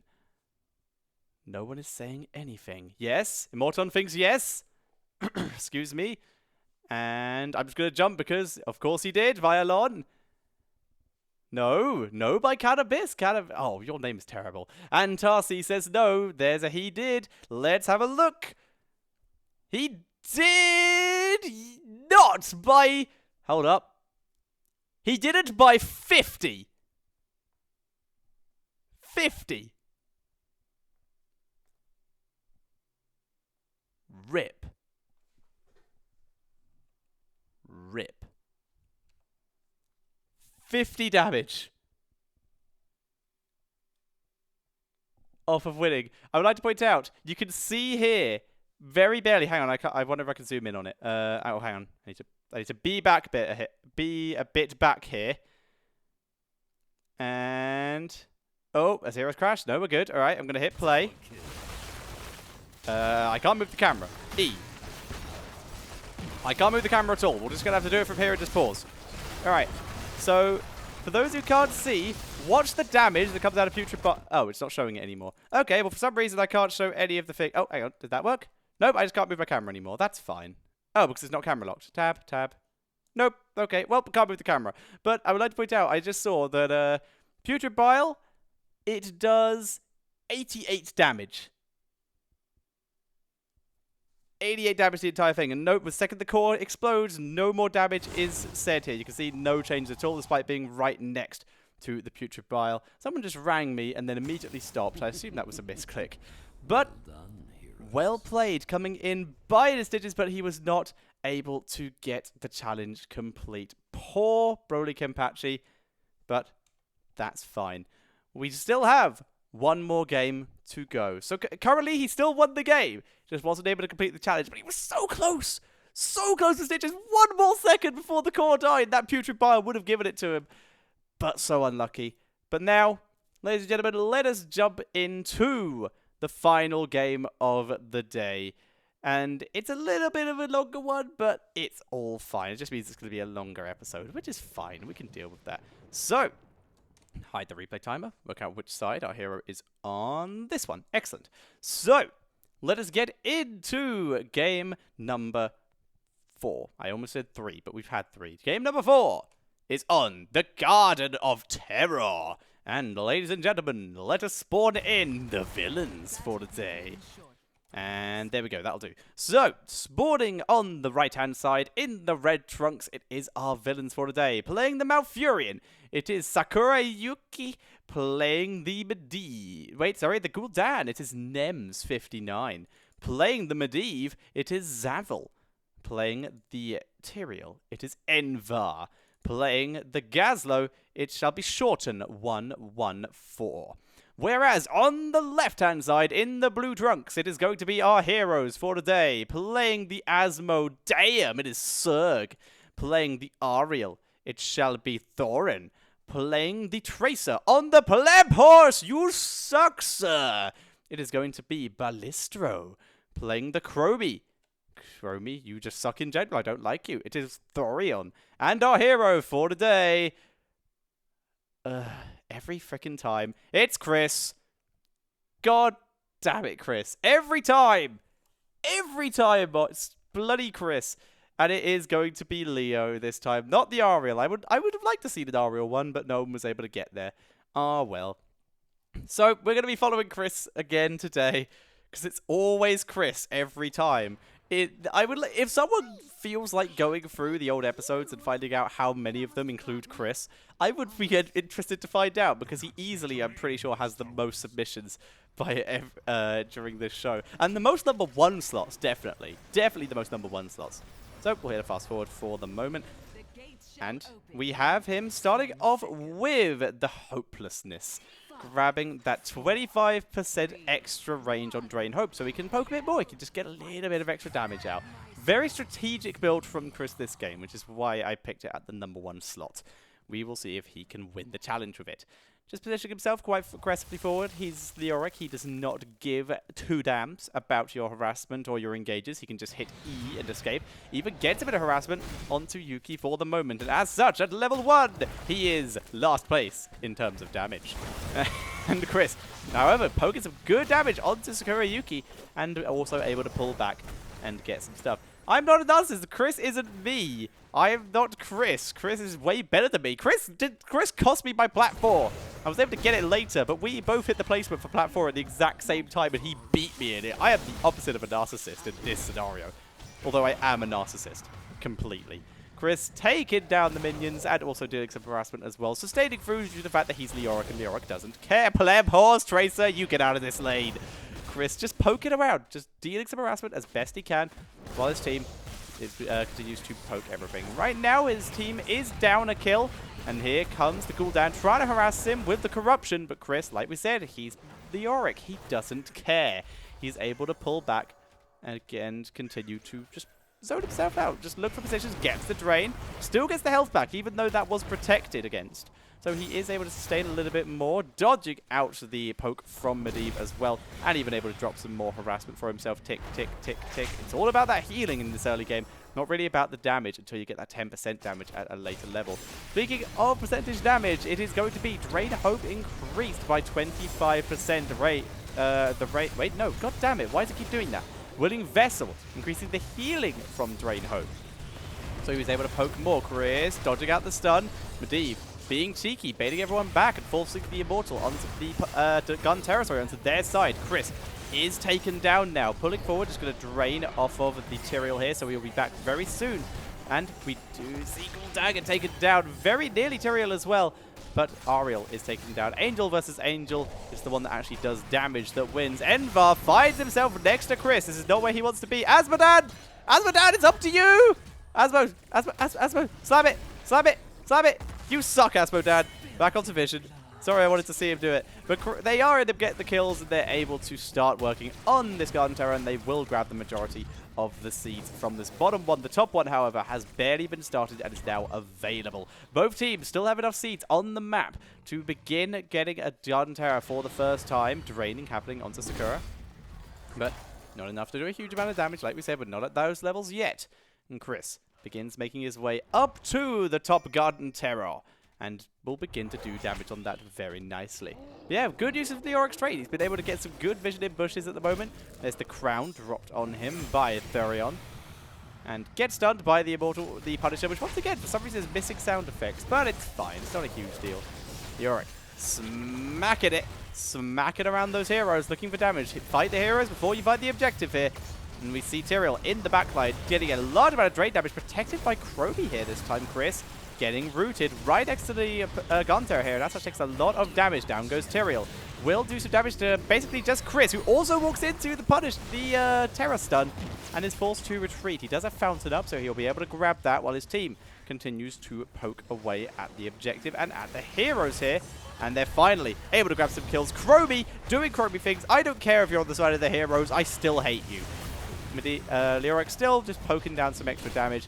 Chris annihilated by Gul'dan there. And the heroes need to pull aggressively onto the point. The corruption doing some big damage on the Thorian though. And we do see Asmodan using that giant hitbox to steal easily enough seeds for our heroes to get a Terror. Chris is going to be back while in ghost form to guarantee he can't be interrupted and make sure that he is already in position for when the Terror spawns. Very, very nice. And yeah, dying early is a very legit tactic on Leoric. And in this case, it works out for him. He's able to grab that Terror and will begin pushing the bottom lane. The camera does still look on the Terror. This is just Chris being lazy and not moving the camera. There we go. He's back. So we have the Ghastly Reach, the increased range on Skeletal Swing. So he's going to be able to hit more heroes and as such do more damage. Where are like most of the sound effects gone? Super weird. Oh well. Down goes the plant pot here so that the Terror can just start wailing down these structures and just try and take down the fort. And the moment is disabled still. Remember, the pod doesn't do damage to buildings anymore. All it does is it disables the buildings and increases the Terror's damage to them. So you can put it down, it will disable the fort, and you can then hit the fort without it hitting you back, and you will hit it harder than you would otherwise. Terra now positioning itself for a fight, not to rotate to another lane to push. All the heroes are down here. Shmophius, thank you very much for the follow, and the Terra turns immediately onto, I think that's Gazlo? Who is that in there? It is Gazlo. He gets wiped out. Envar now being the focus. Terra expires. Leo looking to push forward. He's getting the Drain, but it's being blocked out by Medivh. So they're going to get a huge amount. Chromie, though, pokes Medivh, and Medivh retreats through the portal. Speaking of portals, Gul'dan has arrived and also begins to get some harassment. Not too much, but little bits here and there. There's the rewind by Chromie onto Medivh, who protects himself. Nicely done, Medivh.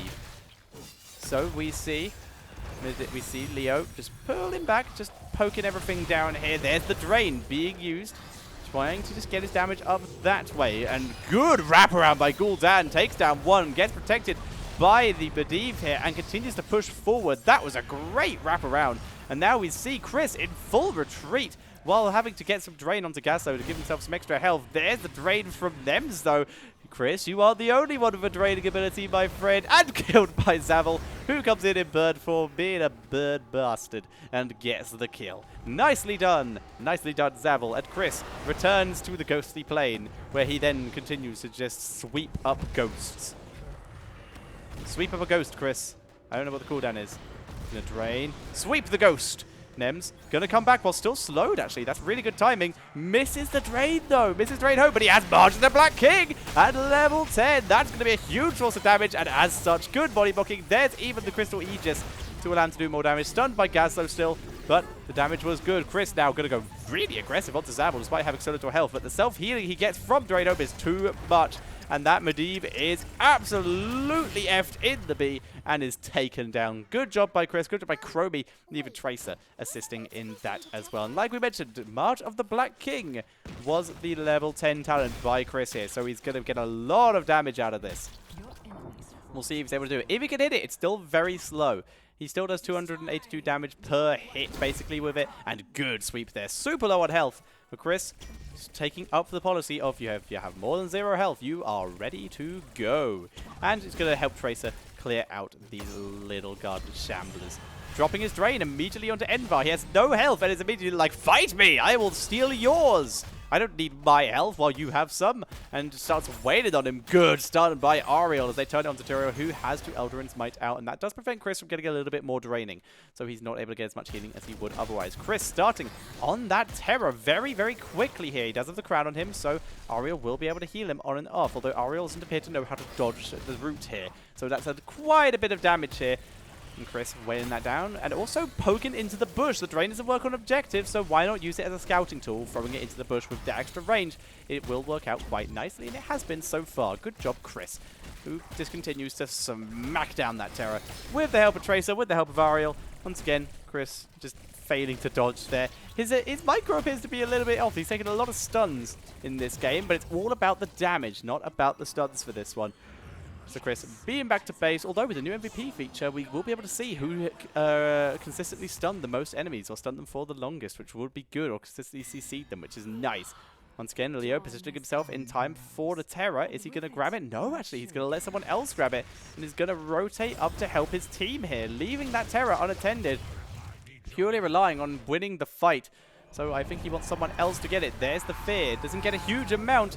And Tandil F. Thank you very much for the follow, friend. Chromie doing Chromie things, doing damage. Chris trying to harass here. A little bit of corruption lands onto Chromie there. The enemy Terror is alive, and this is a legit strategy, just waiting out to get your Terror so you can make sure that the enemy one is expired while yours is up. But it takes 3 seconds or 2 seconds to grab that Terror. Good March of the Black King, getting some good spread damage. Not enough for kills, but it's definitely padding his numbers. Corruption is good here. Getting some great damage coming out from that enemy Gul'dan. Terror, 16 seconds. Someone needs to grab that thing. Leoric is dead. He will not be alive in time. And you can see Chris has pinged a lot here. 8, 7, 6, 5, 4. Ariel gets it. Well done, Ariel. So the Terror is grabbed. Chris even says Terror for good measure. And now they're going to begin sending it in. The enemy Terror has already died. So it's only our hero's Terror, which is going to immediately turn onto Zavel, who gets cabbage slapped to death. And now we'll begin chasing down onto Nems. Chris is back. He begins to Wraith walk forward. If he can land the soul onto Nems, they may be able to grab the kill. Instead, he gets it onto Tyrael, which is also good. He can drain Tyrael and get some good damage. There is the Eldor's Might to try and get the slow drain. Drain. Live. Good shield. Nicely done. And he didn't get the Crushing Hope. Not able to get the damage from that. Otherwise, that would have been a pretty good kill. But Tyrael just able to escape, and nicely done by him. More draining by Chris. Just poking around here. Chromie continuing to just be an absolute jerk. And here's the rewind onto Tyrael. He's absolutely dead.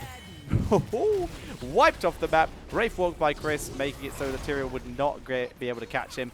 And the Terror, you're now going to be starting to get some value. Drops the plant pot, immediately starts working onto that fort. And beginning to work that down. March of the Black King coming through once again. The damage is blocked by Zavi, but it's still Zavel, sorry. But Chris still padding his numbers a bit there. He was still able to hit a little couple of heroes here and get those damage numbers up. So we see Chris getting drained by the Gul'dan here, actually. Once again, seeing that Chris isn't the only one with an ability that drains health. Gul'dan continuing to just drop that corruption. Gul'dan, very much the MVP of the villain team here. Chris missing that drain hope due to the Gazlo going back through the portal here. And he's super low. He's going to pull back. Doesn't want to get caught out here. Yeah, it's going to get some health back. Gets healed by Ariel. Didn't really need it. He's Gould. He is Leoric. He could just be back to base, but it's all fine. And we're going to see him be back to base. Kenneth turning around onto Envar. There's the drain coming in from the Asmodan. Sorry, not the drain. The laser coming in, doing some damage. He doesn't even have the drain talent for it. And Tracer pushing forward, trying to get Tyrael, but we once again see Gul'dan getting some good value here. Tyrael does in fact die, and not able to explode on any of the enemy players either. So, our heroes able to just take a bit more of a lead. They're still behind in kills, but they're ahead in levels. Excuse me, they're ahead in levels by 2. Chris once again taking some harassment. And once again, that corruption is doing really well, but overall, Chromie doing Chromie things. Chromie is going to be very, very close. I expect it's going to be between Chromie and Leo, maybe, between who gets the most damage. Maybe Tracer can get in there, but just a little bit silly, that Chromie damage, because it's dumb. Chris pushing forward, trying to get something, trying to zone out the enemy hero so that his team can grab this Terror. Kenneth putting down a trap. It is immediately deleted by the Gul'dan here. Gul'dan scouted by that Globe of Annihilation by Chris, who's getting killed off here. He's super low. There's the Terrify, pushing them all back into the Terror, but Chromie doing Chromie things. Yeah, that's fine. I'm just going to poke you from all the way back here while you're at a choke point, and you're just going to take half your health worth of damage. Enjoy! And he dies! I hate this hero. I hate Chromie. You suck so much. I hate you so much. Chris just clearing out the Terror here with the help of his team. They will grab most of the seeds from this bottom one, but there is still a top Terror to go, and even a little Shambler camp that they can start going here.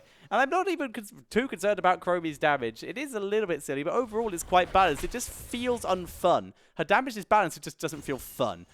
And we see Chris ignoring that Malfurion here, now finally turning around, getting the drain, get a Wraith Walk through the route there. Nicely done. March just misses. Sakura escapes. Chris, thinking about giving chase, changes his mind because Chromie's on the case. Get him, Chromie.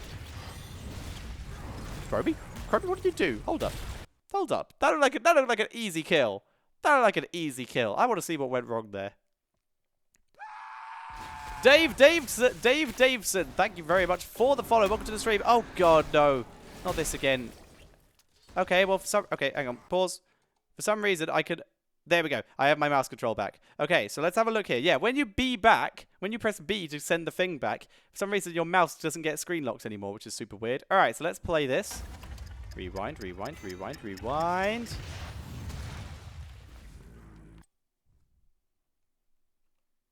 Really? Really? You have the easiest ability in the game. It's literally, I'm going to click on that. I'm going to click on you.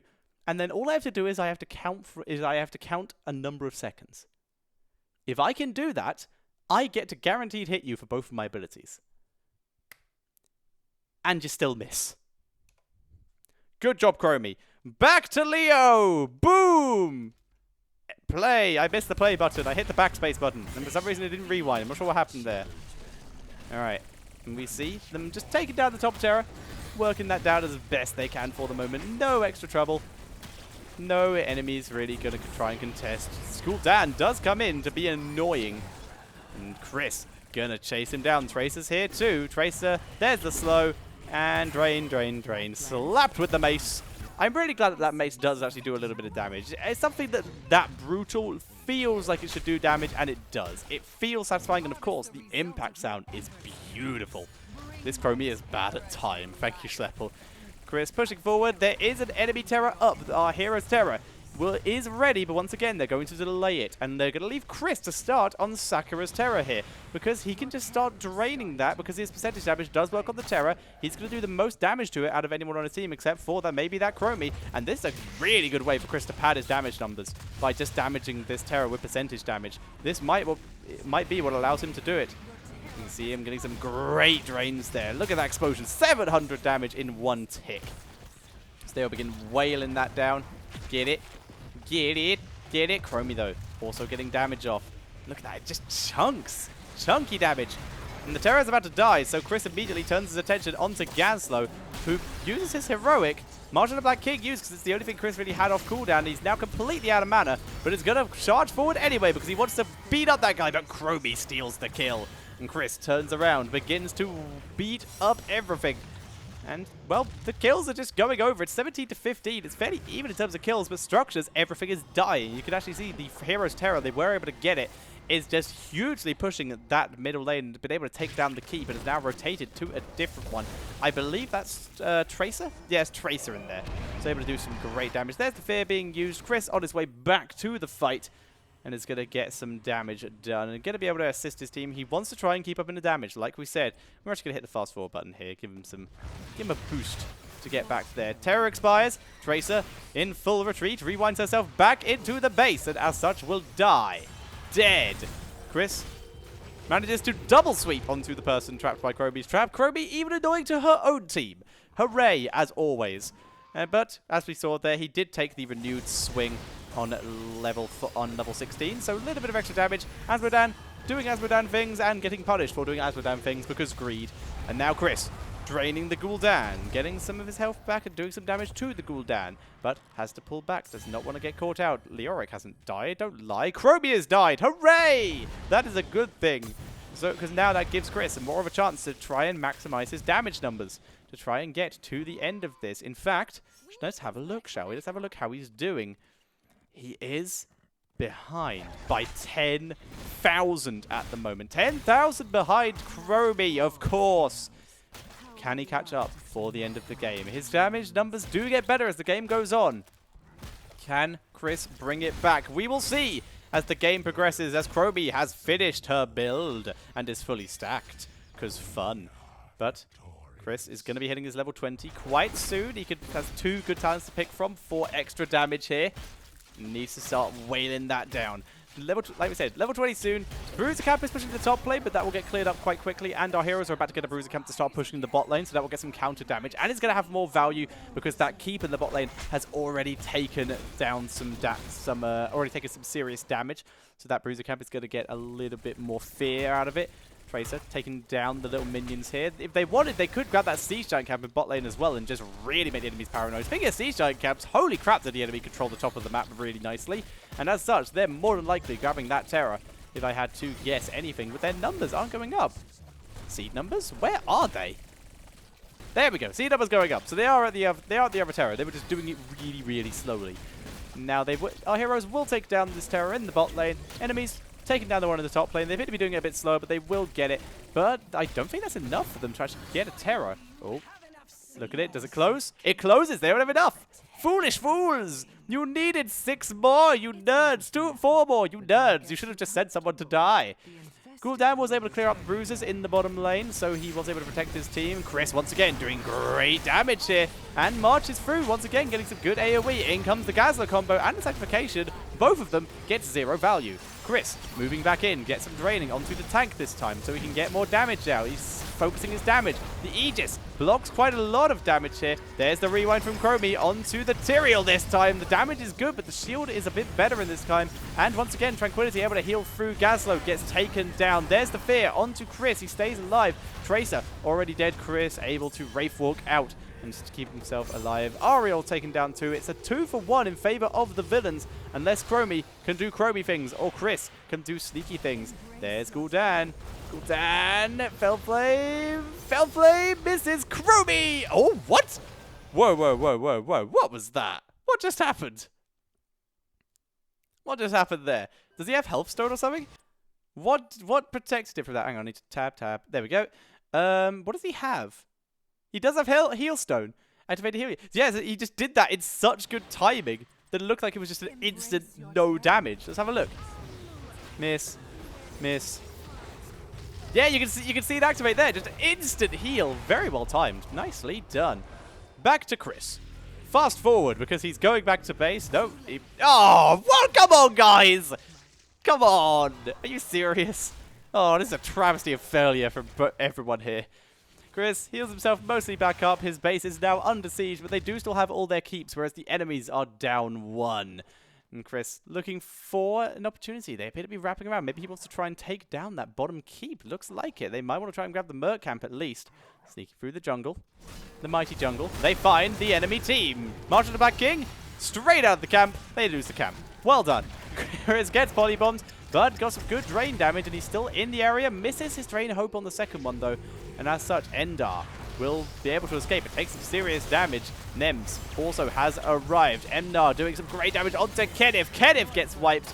And Chris, despite trying to save her, is not able to do anything. Draining onto Nems. There's the protection from the Medivh here. Not able to get enough. There's the combo from Gazlo. Good aim, son. You ain't the guy we saw last game. His name I can't remember. Tracer trying to just poke down Nems. Not able to get it this time, though. Once again, Chris draining away. Just building up his damage numbers. Okay. No, that's not okay. When you play Chromie, you can't complain about something one-shotting you. That's not okay. That's not cool. You can't just go... That's like playing Nova and then getting complained because a Zeratul snuck up on you. F you. You can't do that. Let's get back into the game. You're not allowed. That's not okay, dude. So we see Chris still hovering around, looking for an opportunity to get some more drain damage. Gets a good swing, actually. And another one. Hitting all the heroes, draining onto the support, trying to just kill off Mouth. Despite the fact he has Tranquility up. That Gazlo, good zoning potential, though. Leo, who's not Leo, once again, it is... This time it's Tracer, has died. And Chris begins draining once again. Gets a swing, gets a second swing. Easy escape there for Chris. Easy escape. Able to run away, and we see the Asmo down. Once again, dropping some decent damage. They're really trying to take care of those keeps here, but they're actually having a lot of trouble on this one. Chris, oh, just survives. Laser, not hitting Chris. Chris, once again, being jammy, not surviving damage that he really shouldn't be, and he's just going to pull back to base. So we have the Siege Giant will be killed off by the Asmodan in the bot lane. Chris thinking about taking that Bruiser Cap. Top keep taken down. Hooray! We also just saw Gul'dan's Demon Circle is over there. Unless he's just moved it. I can't see it anymore, so I assume he just moved it. Shorten in a really bad position. Rip. Taken down very aggressively.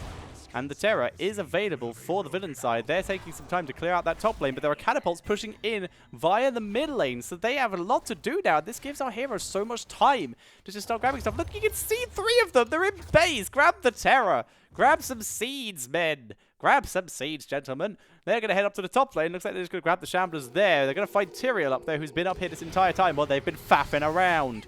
Chris getting some draining damage here. Doing some more. He did at level 20 take the Death March. So he gets more draining to try and get stuff. Chris just wiping that down. Pushing some extra damage out. Nice positioning on a trap by Kenneth there. I actually quite like that one. Just positioning it right next to Asmodan, who immediately ruins it by escaping. Either way, it's still in a good position to keep stop people from coming in.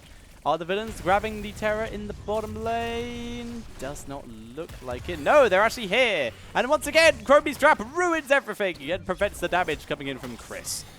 But 2 lanes now pushing in with catapults. However, top lane is being de-pushed thanks to the top Terror from the villain side, which has pushed all the way through the fort, but has taken a huge amount of damage. Chris trying to just guarantee a Terror for his team, because if they have it, they can probably try and end. The fear is good, though. Tracer picked them up. Tracer got him. They need 7 more. They can go to bot lane to grab those. Good march coming in from Chris here. He pushes forward. Demon Circle, though, saving Gul'dan, but Tyrael was not so lucky. He goes down. Neither is Ariel. She is down. Medivh fighting Tracer. Good protection. Oh, he gets the kill. But Tracer able to finish that off as well. So a good trade, a kill for a kill there. That was good. And now we're going to see Generals of Hell MVP. Yeah, they've been clearing the lane really, really nicely here. And we're going to see the Leo move in. I'm not sure where he's going because bottom keep went down. That's what the Generals of Hell were doing. You just put a load of them in the bottom lane. And they did a great job. Drain, drain, drain, drain, drain, drain, fight! Yeah! Tick! F you. My drain is far better than yours. Mine can take me washing down food if I need to rinse off a plate. Chris pushing forward onto them. That's one of the worst jokes I've ever made on this channel.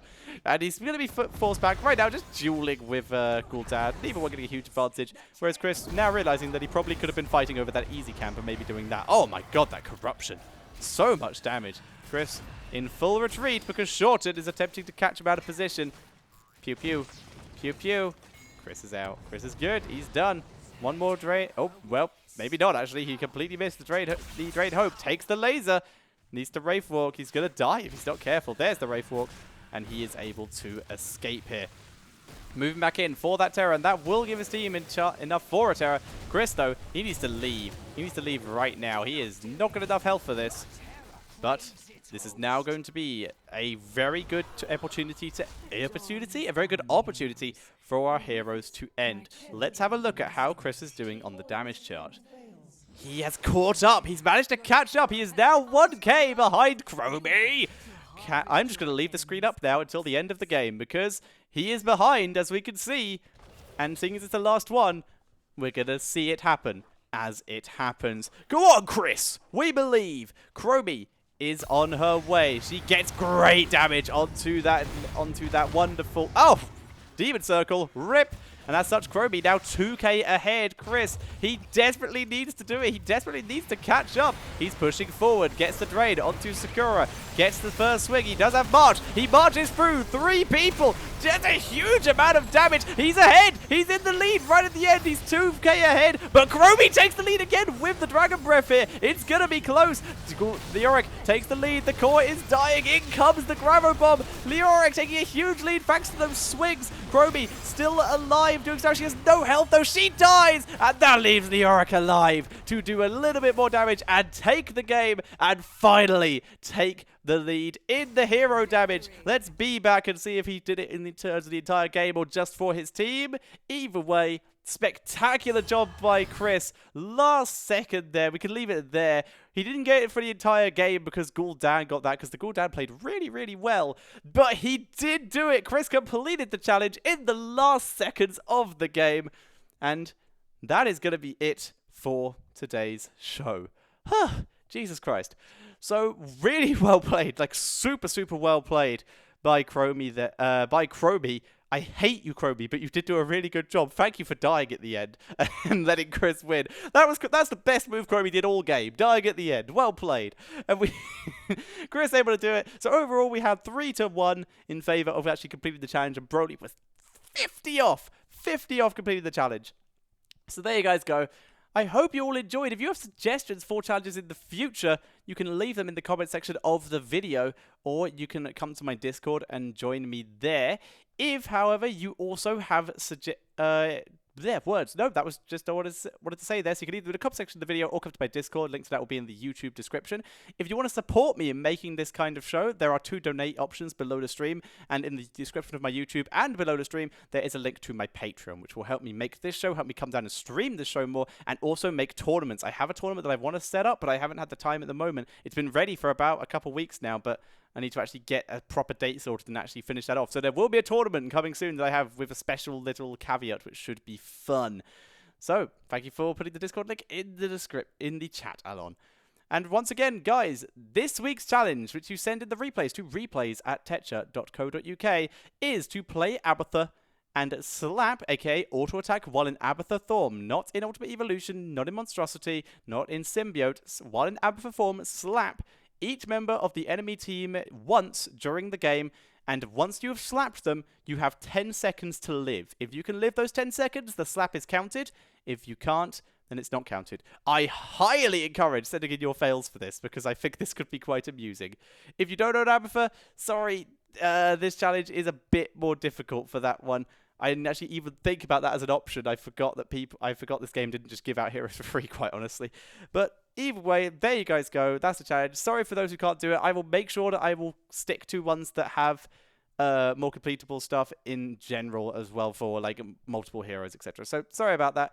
So guys, thank you all very much for watching. It's going to be edited a stream because I do need a rest because I had quite a big day yesterday and I do want to get this tournament happening. So it's not a big stream today. I am going to set up a host, which is going to be quite easy. I know exactly who I'm going to host. I just don't know his bloody Twitch thing. 1 second. I have been a fool and I have not prepared beforehand. Either way, browse. Heroes of the Storm. Heros of the Stram. No, that's not right. That's not right. I'm being stupid, guys. Give me a second.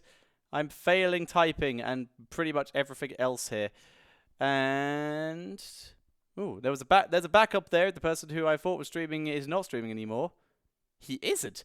What? I thought he was streaming till like... what? I thought he was streaming till 18. Oh, I guess we're toasting Stitch then. Okay, that's fine. We can do that. Alright, so guys, thank you very much for watching. I hope you all enjoyed. Wait, hang on. This guy has less views. This is much better. Always support the people with less views is my personal opinion. So guys, I hope you all enjoyed. I'm going to host a stream. Thank you all very much for watching. And I will see you all next time.